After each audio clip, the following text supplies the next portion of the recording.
On essaye d'atterrir sur Mars depuis les années 70, mais le problème à cette époque-là, c'est qu'on avait très peu d'informations sur l'atmosphère et la surface de Mars. Donc, pour se poser sur Mars, c'est plus compliqué qu'on pourrait le penser. Les premiers atterrissages, les premières tentatives ont échoué.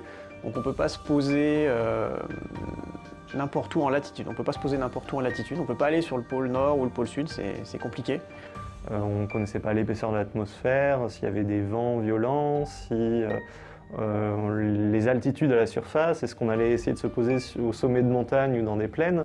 Ensuite, on ne peut pas se poser trop sur l'hémisphère sud parce qu'il est à une très haute altitude. Donc quand on est à haute altitude, sur Mars et comme sur Terre, on a moins d'atmosphère au-dessus et l'atmosphère, on en a besoin pour freiner, pour pouvoir atterrir. Maintenant, on a de plus en plus de données et aujourd'hui, on a énormément de données sur l'atmosphère, sur la surface. On a des caméras où on arrive à voir des rochers qui font juste 1 mètre de diamètre. Donc on sait déjà si on a beaucoup de rochers à la surface pour savoir si c'est dangereux.